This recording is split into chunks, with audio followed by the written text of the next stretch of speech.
नमस्कार साथियों, स्वागत है आपका अपने चैनल परीक्षा पे। हम आज इस सेशन में बिहार स्पेशल का ये वीडियो 2 है और इसमें हम जैसे जैसा कि आपको पता है कि हम लोग इसमें क्या करते हैं कि अपने परीक्षा से संबंधित बिहार स्पेशल एमसीक्यू के साथ-साथ जो उसमें आने वाले संभावित प्रश्न हैं, उसकी एक डिटेल चर्चा करते हैं। बहुत ही विस्तृत और समग्र चर्चा करते हैं। तो चलिए हम अपने सेशन को शुरू कर लेते हैं।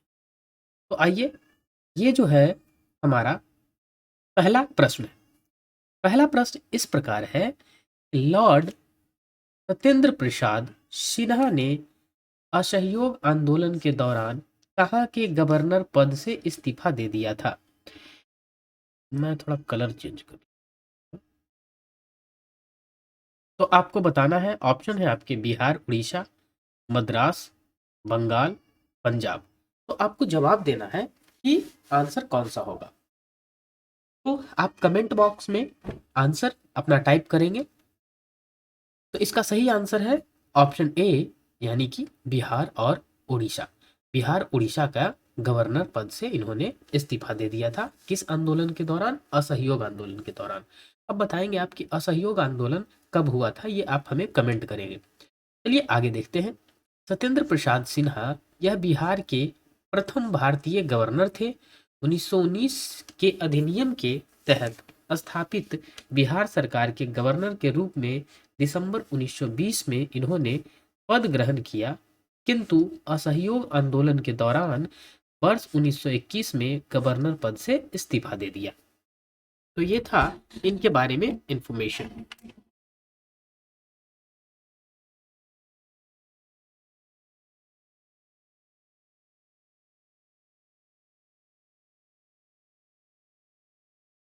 तो चलिए आगे बढ़ते हैं। नेक्स्ट क्वेश्चन है हमारा, विश्व शांति स्तूप बिहार में कहाँ स्थित है? वैशाली, नालंदा, राजगीर या उपयुक्त में से एक से अधिक? इसका सही आंसर होगा ऑप्शन सी, राजगीर। यानी कि विश्व शांति स्तूप जो है राजगीर में अवस्थित है।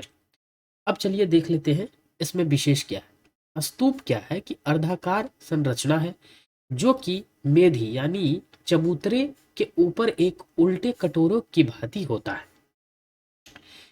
इसे अंड कहा जाता है, यानी कि जैसे कि ये इस तरह का होता है एक संरचना। थोड़ा टेढ़ा है, लेकिन आप ये समझ लीजिएगा। और इसके चारों ओर एक घेरा ऐसे बना हुआ होता है चारों तरफ। तो ये होता है स्तूप। इसे अंड कहा जाता है। जो ये वाला भाग है इसको हम कहते हैं अंड। ठीक है।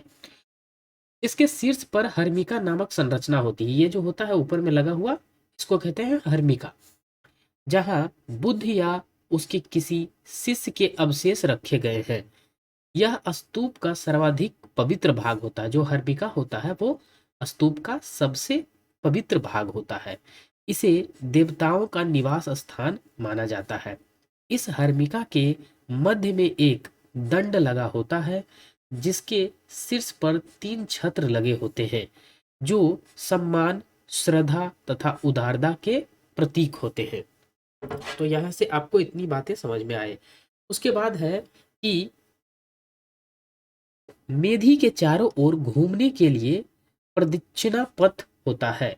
यह पूरी संरचना एक वेदिका से घिरी होती है जहां तोरण द्वार बने होते हैं। स्तूप प्रायः ईंट या पत्थर के बने होते हैं। मौर्योत्तर काल में स्तूपों में अलंकरण का प्रयोग होने लगा, यानी उसे सजावट किया गया। तो ये जो है, ये चारों ओर जो घूमने के लिए जगह होता है उसे ही कहते हैं हम लोग प्रदक्षिणा पथ। और उसमें एक गेट के ऊपर इस तरह का चीज लगा हुआ होता है जिसे हम लोग हर्मिका कहते हैं। चलिए आगे बढ़ते हैं। ये आपके मेंस पर्सपेक्टिव से इंपॉर्टेंट हो जाता है। तीसरा क्वेश्चन है हमारा, राजेंद्र स्टेडियम कहाँ स्थित है? पटना, छपरा, गया, दरभंगा। तो इसका सही आंसर हो जाएगा आपका ऑप्शन बी, छपरा।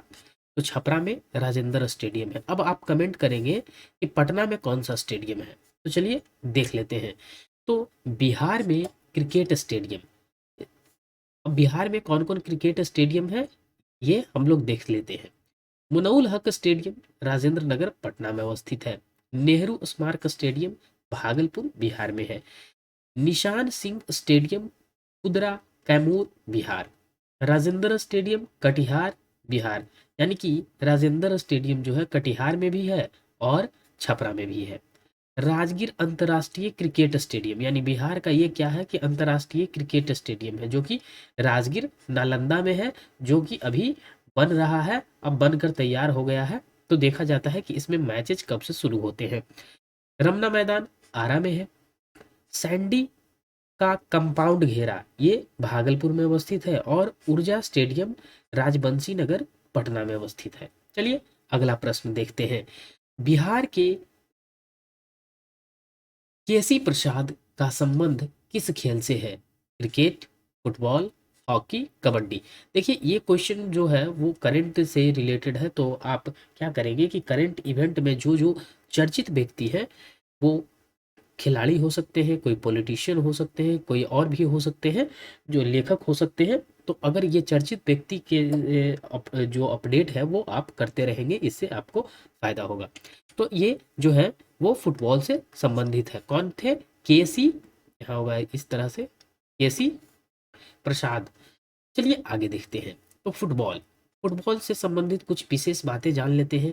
बिहार में फुटबॉल की शुरुआत जो है 1897 ईस्वी में इंग्लिश शील्ड से हुई।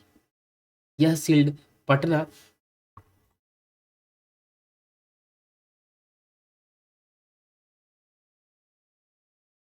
एथलेटिक एसोसिएशन के अंतर्गत आयोजित की जाती है।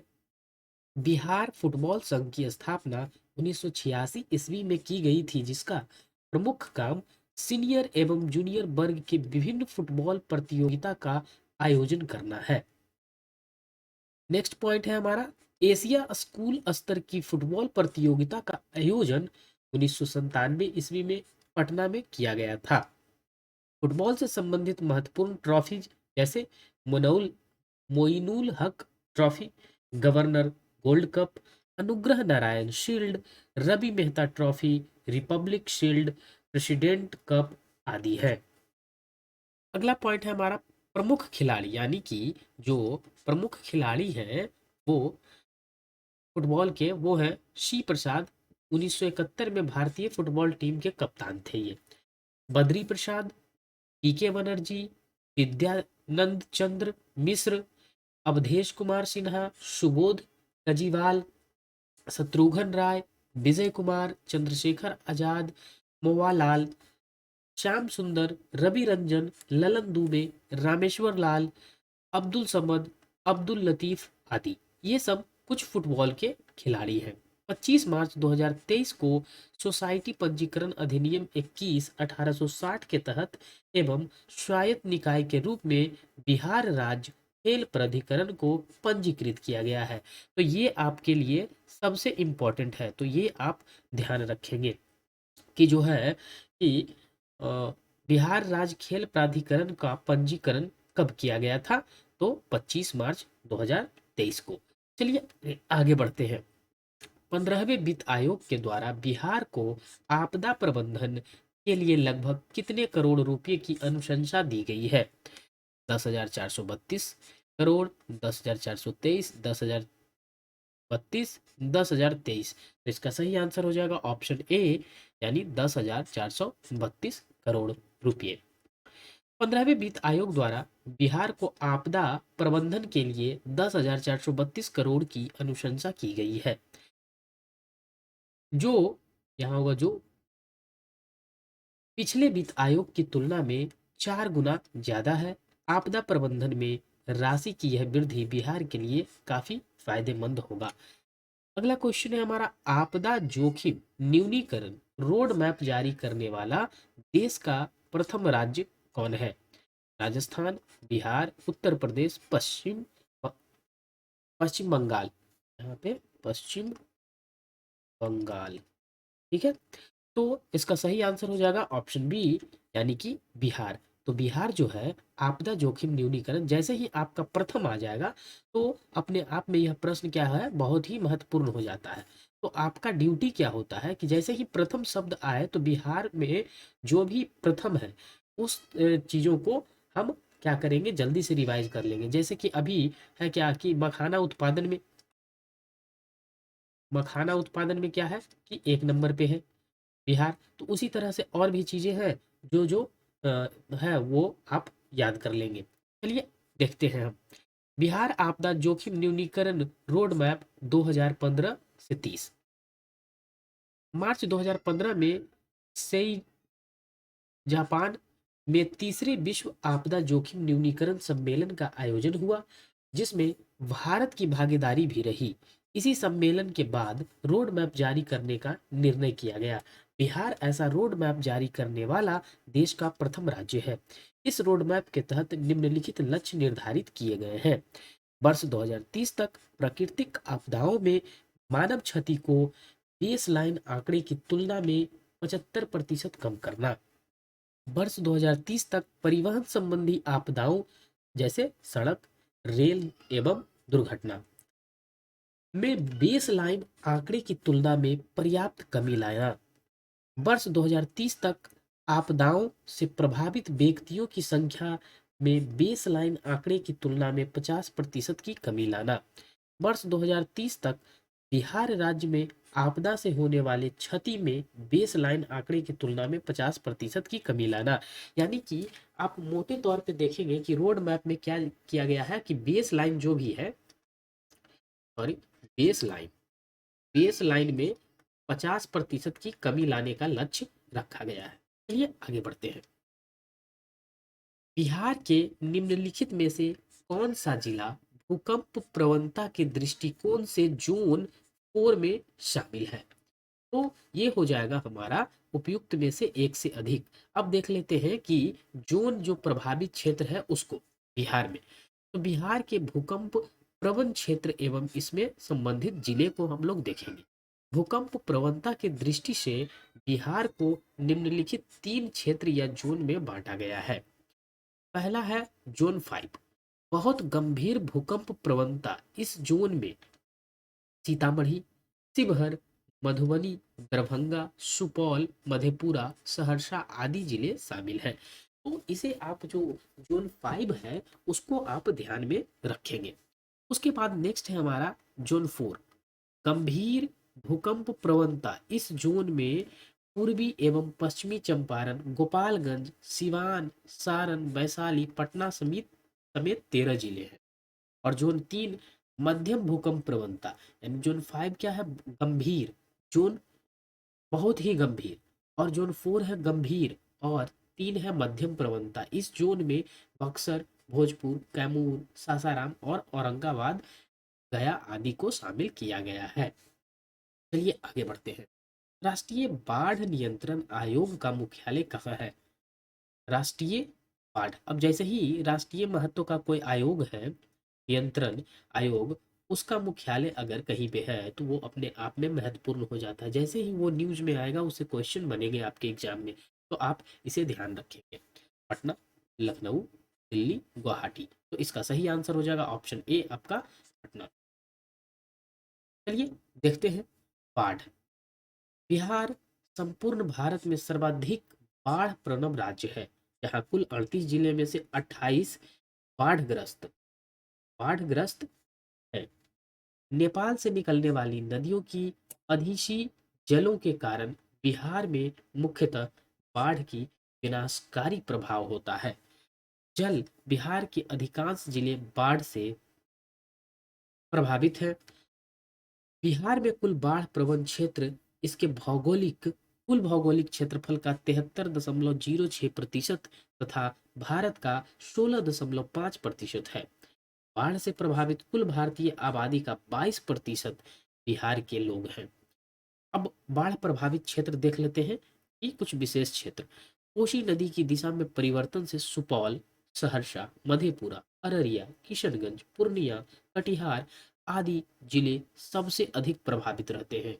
तो आपको ऐसे स्टेटमेंट, क्योंकि अब बिहार के एग्जाम में स्टेटमेंट वाले क्वेश्चन आने लगे हैं, तो स्टेटमेंट दे सकता है कि निम्नलिखित पर विचार करें, और दिया रहेगा कि सबसे अधिक बाढ़ प्रभावित क्षेत्र 4 जिले रहेंगे और विकल्प को चूज करना रहेगा। तो इस तरह से क्वेश्चन आ सकते हैं।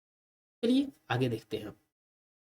आगे हमारा कोसी के अतिरिक्त गंडक, बूढ़ी गंडक, बागमती, कमला बलान, महानंदा आदि नदियां राज्य के उत्तर क्षेत्र में 21 लाख हेक्टेयर जमीन को जलमग्न कर देती है। तो इन अब क्या करना है कि जो जो न्यूज में है नदी, कमला बलान है, महानंदा है, इसका उद्गम स्थल, बूढ़ी गंडक कहाँ से आकर गंगा में मिलती है, इन सबको आप क्या करेंगे, जैसे कि आप हम एक मैप ड्रॉ करें बिहार का सिंपल सा, थोड़ा गड़बड़ हो गया। बीच से गंगा नदी जाती है और ऊपर से ढेर बहुत सारी नदियां आकर इसमें गंगा में मिलती है।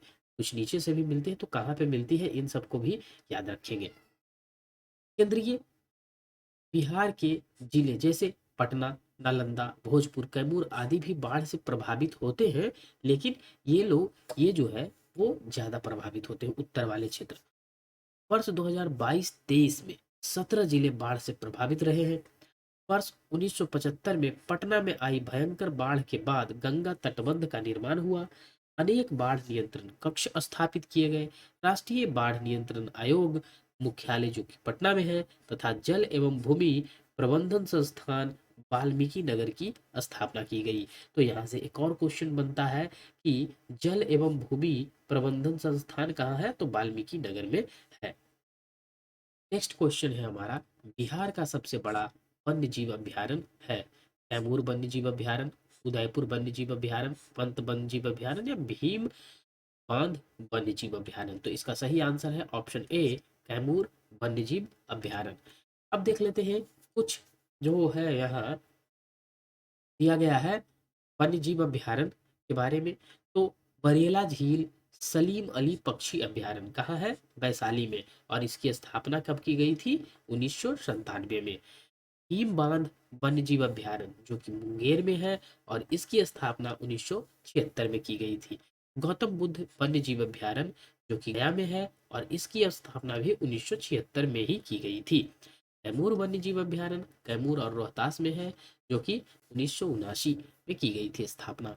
कांवर झील पक्षी अभ्यारण्य बेगूसराय में है, और 1987 अभी इसे वेटलैंड का भी दर्जा मिला था।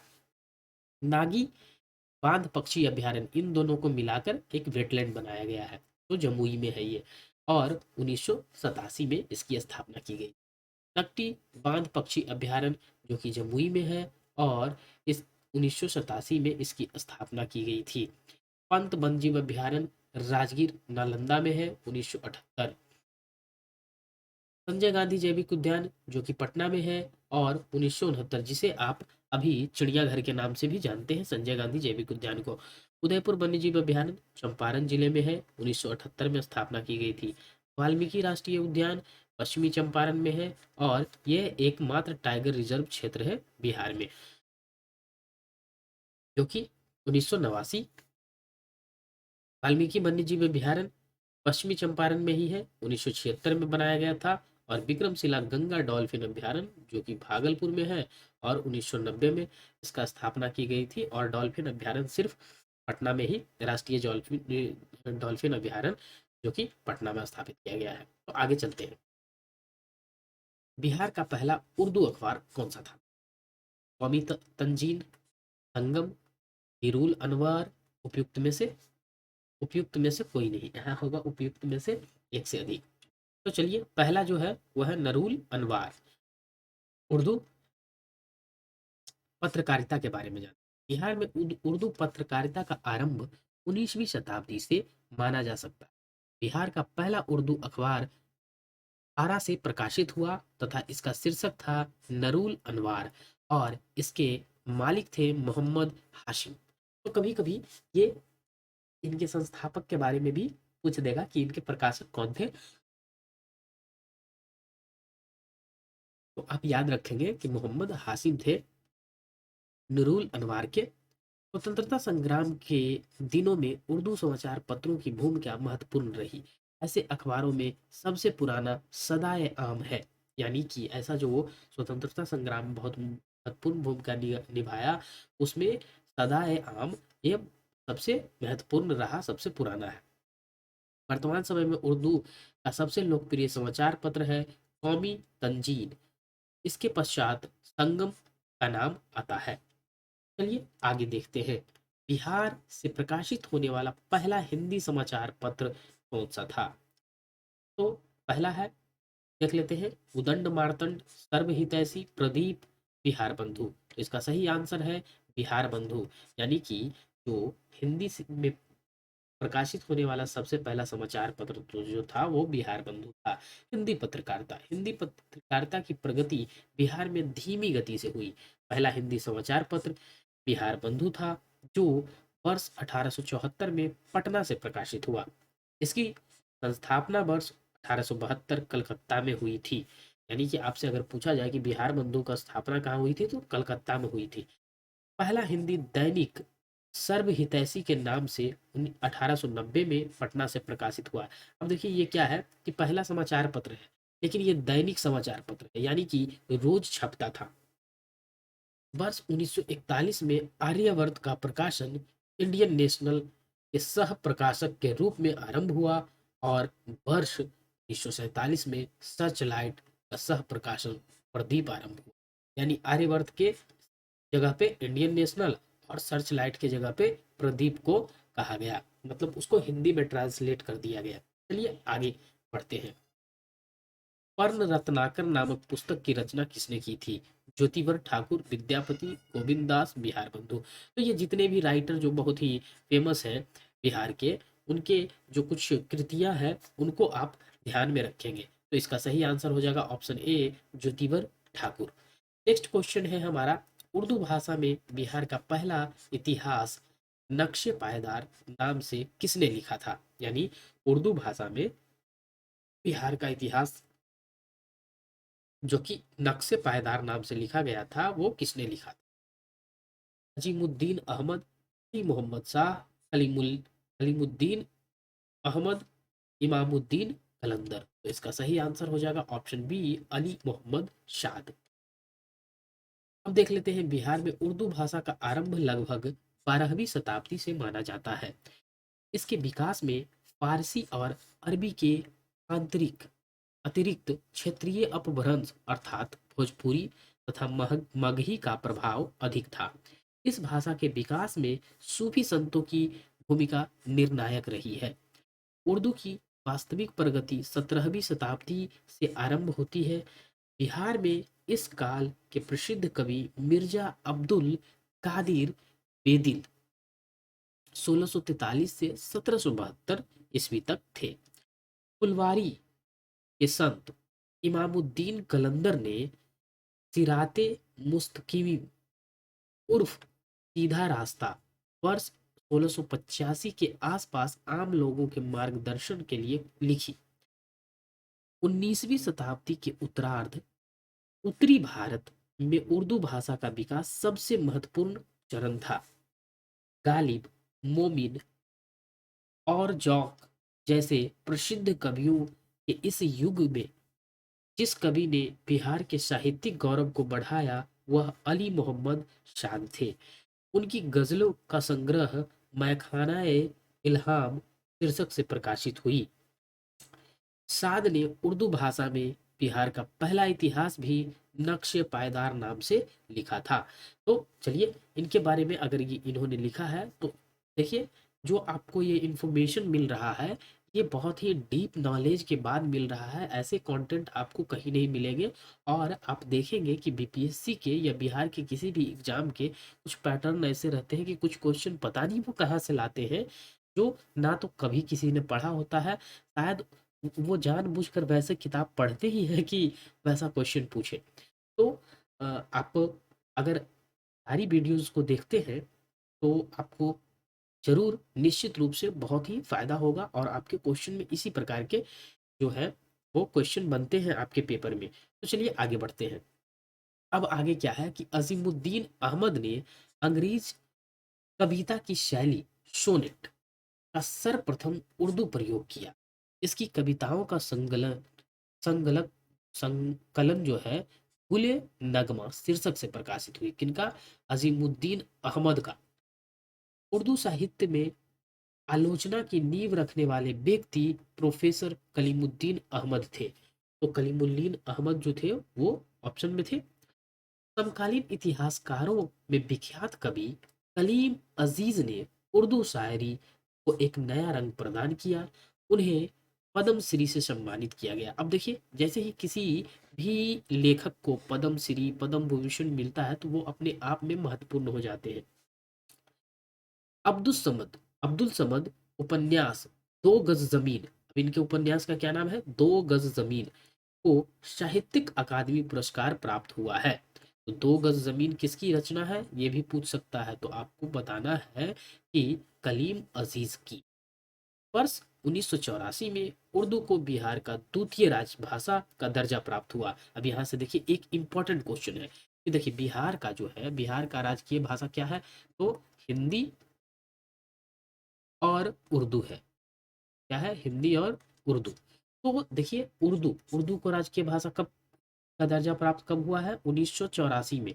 तो ये सब भी प्रश्न पूछे जा सकते हैं। बिहार सरकार ने उर्दू अकादमी का गठन करके भी उर्दू साहित्य के विकास का मार्ग प्रशस्त किया है। चलिए, इससे हम इतने क्वेश्चन सीखे, आगे देखते हैं। ईरानी विद्वान एवं यात्री बहबहानी ने बिहार के किस शिक्षण संस्थान की ख्याति ईरान तक फैले होने की चर्चा। सैफ खां का मदरसा, मदरसा अजीजिया, मदरसा मोहम्मदिया, मदरसा इस्लामिया शिम्यूल हुदा। तो इसका सही आंसर है सैफ खां का मदरसा। इसकी जो है ख्याति कहाँ तक, ईरान तक थी। आगे देखते हैं। यह एक अंग्रेज चिकित्सक था जो 17वीं शताब्दी में बिहार आया। उसका बिहार आगमन एक ऐसे समय में हुआ जब 1670-71 ईस्वी का अकाल अपनी भीषण अवस्था में था।